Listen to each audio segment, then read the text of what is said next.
subscribe my channel. آج میں آپ کو کہانی سناؤں گی ایک چڑیا کی۔ ایک چڑیا نے گیہوں کے کھیت میں گھونسلہ بنایا اور جب انڈوں سے بچے نکل آئے تو کھیت بھی پکنے کے قریب تھا۔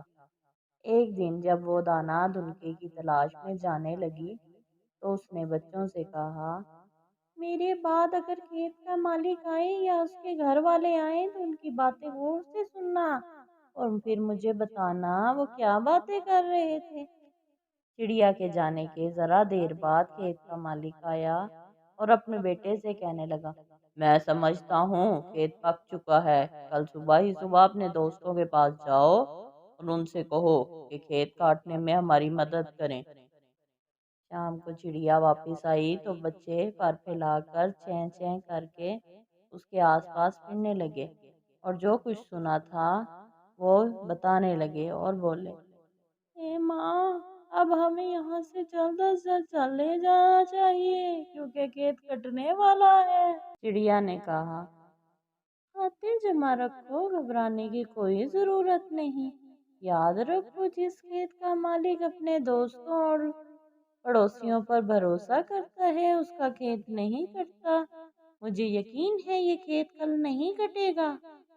دوسرے روز چڑیا بھی باہر گئی اور جاتے ہوئے کہہ گئی کہ آج اگر مالک آئے تو ان کی باتیں غور سے سننا اور مجھے بتانا۔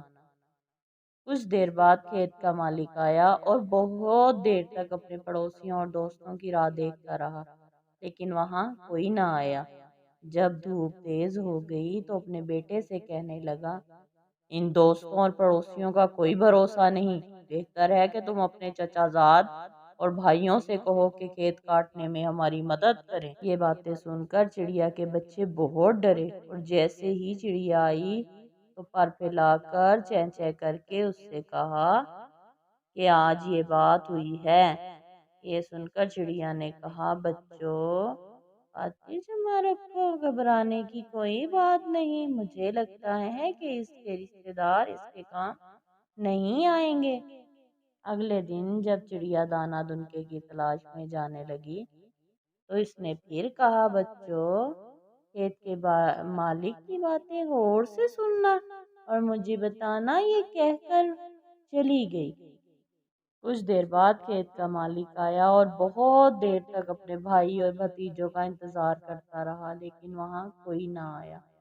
جب دھوپ تیز ہو گئی تو اس نے اپنے بیٹے سے کہا، اے میرے بیٹے، دیکھا ہماری مدد کے لیے کوئی نہیں آیا، اب تم دو درانتیاں تیز کر کے تیار رکھو، کل ہم خود ہی اپنا کھیت کاٹیں گے۔ یہ سن کر چڑیا کے بچے بہت ڈرے اور جیسے ہی ماں آئی اسے پر پھیلا کر چیں چیں کر کے سارا ماجرا سنانے لگے۔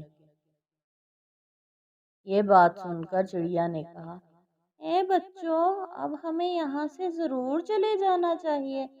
مجھے یقین ہے کہ یہ کھیت اب ضرور کٹے گا کیونکہ جو آدمی اپنا کام خود کرنے کے لیے تیار ہوتا ہے وہ کام ضرور ہوتا ہے۔ یہ کہہ کر وہ اپنے بچوں کو اس کھیت سے دوسری جگہ لے گئی۔ اگلی صبح کھیت کا مالک آیا اور بیٹے کے ساتھ مل کر کھیت کاٹنے لگا اور کھیت کاٹ لیا لیکن اس سے پہلے چڑیا وہاں سے اپنے بچوں کو لے کر جا چکی۔ دیکھا بچوں، اس کہانی سے ہمیں یہ سبق حاصل ہوتا ہے کہ ہمیں اپنے کام خود کرنے چاہیے، کسی کا انتظار نہیں کرنا چاہیے۔